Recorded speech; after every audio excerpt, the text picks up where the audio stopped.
Hey guys, today I'm going to talk to you about tips to make it easier to pump at work. So the number one tip that I have is to go ahead and communicate with your work before you go back and let them know that you will be pumping so that you can request proper accommodations. You need to have a private space with a lockable door that is not a bathroom. If you live in the United States, that is your right. Also, if your work has a refrigerator that is available like in the break room or for people to put their lunches, you are legally allowed to put your breast milk there. So going ahead and letting everybody know up front that this is what to expect will help to make it not so awkward or not something where they don't know where for you to go on your first day back to work. Next is to look at pictures of your baby or videos of your baby, especially pictures or video of your baby while nursing or around a nursing session, cuddling, things like that while you're pumping. I really expected the milk to kind of just flow out, and I was very surprised to find that that is not what happens, that when you are stressed out and you're away from your baby, sometimes the milk just doesn't come. So I would go in, I would take a deep breath, I would find some good pictures on my phone, get everything hooked up, and then I would just look at my baby and try to forget about everything else that was going on. And it helped so much. I got a letdown so much faster, and I did end up getting more milk. And in that same vein, I recommend that you don't expect to be able to work while you're pumping, even if you have like a private space with a desk or something like that. Again, I naively thought, okay, well, I'll be pumping and I'll get like the hands-free bra so that I can go over and do some like simple paperwork and things like that so I don't get too far behind. But it turned out that I couldn't do anything stressful while I was pumping, or milk wouldn't come out. Anything that caused any kind of stress, just the amount of milk that I got out was just so much less. It was not worth it to even try. So if you're able to keep working, that's awesome. Some people can, but don't expect that that's going to be something that you're going to be able to do, especially in the beginning when you're getting used to everything. There's a really good chance you're going to have to completely take a break from work to be able to pump. Something to help save time is the fridge hack. So if you've never heard of this, what that means is you take the flange and the bottle, the things that you use to pump, and when you're done with it, instead of just washing it, you put it in the fridge. As long as you are only doing this during like the time period where you're working, so only for 8 to 12 hours, it should be fine, because milk is okay for that long in the fridge anyway, and you're only taking out tiny little droplets on the flange and exposing that to the warm air for a very short period of time.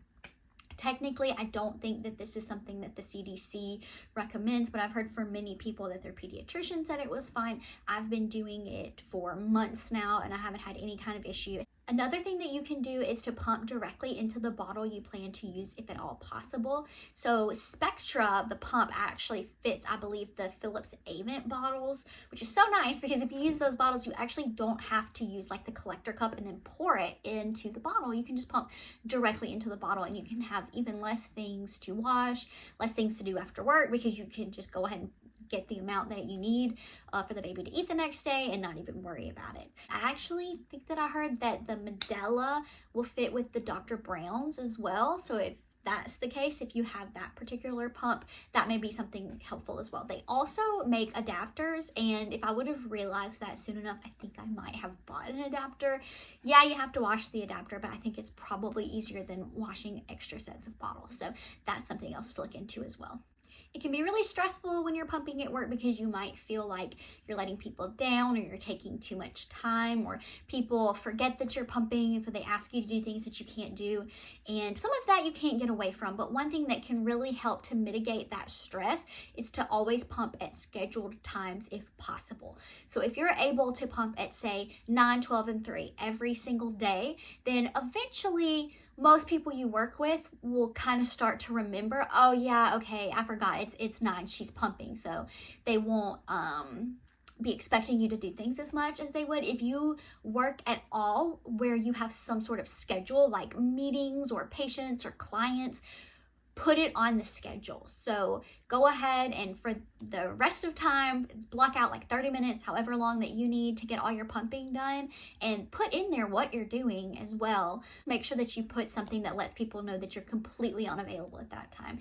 If you are very strict about no leeway from your pumping, then people will understand and they won't expect you to do things when you're pumping. You can also put alarms on your phone to let you know that it's time to pump, because not only is that a reminder for you, but it is a reminder for everyone else as well. So if you have a coworker that's trying to talk to you about some type of work problem, you don't have to look at the clock and say, oh no, I'm 5 minutes late to pump. Your alarm will go off and they will realize, oh, hey, okay, it's time for you to pump.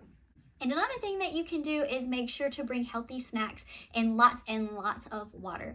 Making breast milk takes so much energy, and I don't know if this happened to other people, but I would randomly feel suddenly starving, like absolutely famished. And so I really needed to have some type of healthy snack or high density caloric snack or protein snack constantly available to me, especially early on when I was making the most milk because the baby wasn't eating food yet. So honestly, I took like boxes of peanut butter crackers, things like that, to already have at my work, so that I didn't have to worry about constantly every single day bringing something in. I would get like Greek yogurt because it had some good protein in it and it was fast to eat. So anything that can really keep your calories up and help you keep your energy will help you to make more breast milk. Same for water. You really gotta just try to drink a lot of water. If you have a big thing of water at your desk, that can be really helpful too, because I don't know about you, but if I see a big water bottle, I just keep drinking it. But if I have a small one and I have to refill it, then a lot of times I won't drink as much water. Okay, and lastly, bring an extra set of clothes and extra pump parts. You never know what could happen when you're pumping, or if you're gonna have like an unexpected letdown or leak or something like that. And so especially if you live far away from your job, it is a really good idea to bring an extra set of clothes and bra as well, and extra pump part, because sometimes you'll just be going so fast you won't realize you left something. Or one time the baby actually took my pump part out of my bag and I didn't realize it until I had already gotten to work. And so having that extra part or extra bottles to pump into, just in case you forget one or you unexpectedly have a lot more milk that day, it will really put your mind at ease to know that there's backups in case you ever have a crazy day or you forget. Also, if you're prone to leaking, having breast pads there will also be really helpful to you, because you won't have to worry that when you're with a client or a coworker or something like that, that you'll have anything embarrassing happen at work. Okay, so those were my biggest tips for pumping at work. I've been doing it for 8 months now, which is so crazy. It's gotten a whole lot easier. Still really annoying to do, still don't enjoy pumping, but it is so much easier than it was that first month. So if you're just now going back to work, or you're about to go back to work and you're nervous and it's hard, just know that it will get better if you kind of push through it. And also know that if pushing through it is just too hard, that it is okay. Don't put too much pressure on yourself to do it, but if you do want to do it, these are some tips that can help you on your way. If you have any other ideas to make pumping at work easier, then leave a comment below. Subscribe if you like these kind of videos, and I'll see you guys next week. Bye!